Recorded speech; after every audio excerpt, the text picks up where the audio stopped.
I bought a Magic the Gathering card for 200 times its real price. But there's just one thing I forgot to tell you. It is all the same card, just 200 times.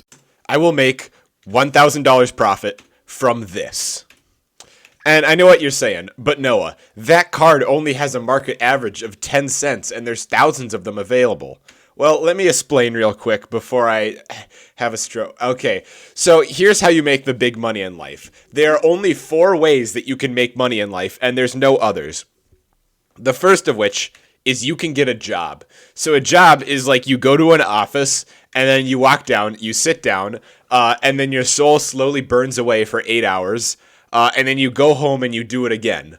And you repeat this until you die or you have enough money that you can retirement. And that's basically what a job is. But there's other things about a job too. Oh, that's much better. Here's the pros of having a job. It's a stable income. You get paid some amount. But there are some cons too. It's legal, which is lame. So everybody's going to kind of judge you for being a goody two-shoes. It's boring because you work at an office. You lose part of your soul. And also you have a boss, which, can be better or bad. And basically, you just show up and then your boss is there and he says something like, I don't know, do paperwork. And that's just kind of what a boss does. So then, logically, you go and you fight him to death in a 1v1 that you challenged him to, and you kill him.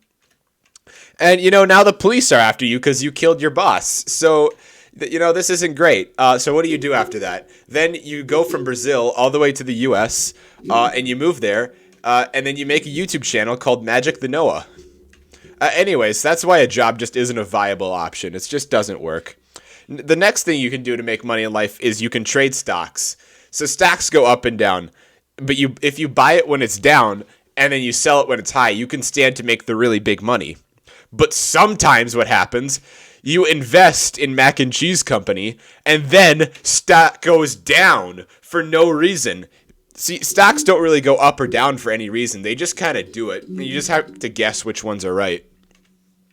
And now your son, who loves Legos, is sad because he wanted to go to college to become an acrobat in the circus. But now he can't because you gambled it all on mac and cheese. So, yeah, the pros, you can make the big money on stocks. They're stocks. But the cons, you can make the little money on stocks. And you can also lose money. It's much too volatile. It's just not reliable.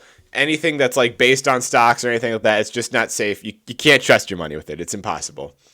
So that's out. You can't trade stocks. It's irredeemable. Bad. Pyramid scheme.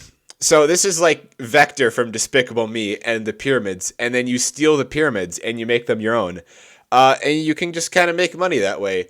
And you can put them in your backyard. And they're just sort of a passive source of income, I'm not sure how they get you money, but it's the pyramids. It's got to be worth something.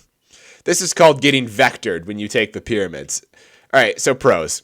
It's illegal, which is super cool, and everybody likes that. Vector. I actually don't understand how pyramid schemes work. Cons. You don't really make any money, and let me explain why that is. So, you got the pyramids there, and then you get a helicopter and you attach a rope to the pyramids, and you fly away. This is way too much money. It's too expensive. You're moving a big hunk of rock, and once again, the passive income is just not that great. So pyramid schemes just don't work for that reason, and that's just kind of too bad. But there is one more way you can make money. That's buying and selling Magic the Gathering cards. This is important, so listen up. Those are all my Colossal Dreadmaws, by the way. Buying and selling Magic the Gathering cards is the only reliable way to make money in this world. For legal reasons, this is not professional or practical advice on how to make money. It is purely for comedy reasons. All right, so the pros. Money.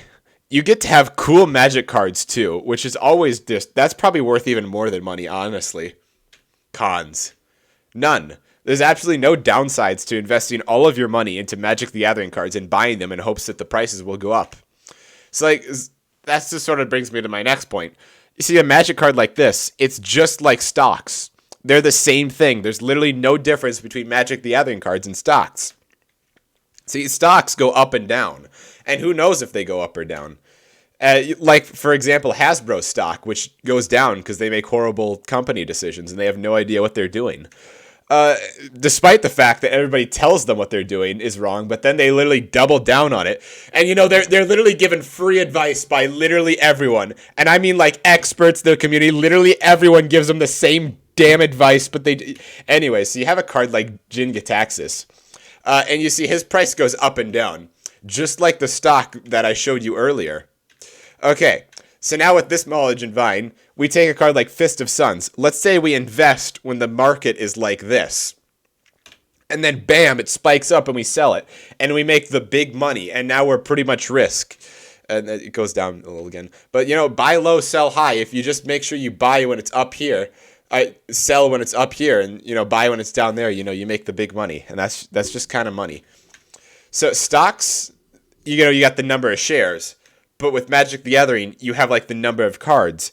And the stock goes up and down, and the price of the card goes up and down. So it's pretty much the same thing to invest in the stock market as investing in Magic the Gathering cards. But then when you invest in Magic the Gathering, you actually have the cards. So that's cool. But the question remains, why Colossal Dreadmaw? How is this card going to go up? So as you can see, the card has a market price average of around 10 cents. And you're saying there's still thousands of available. So how does this even make any sense?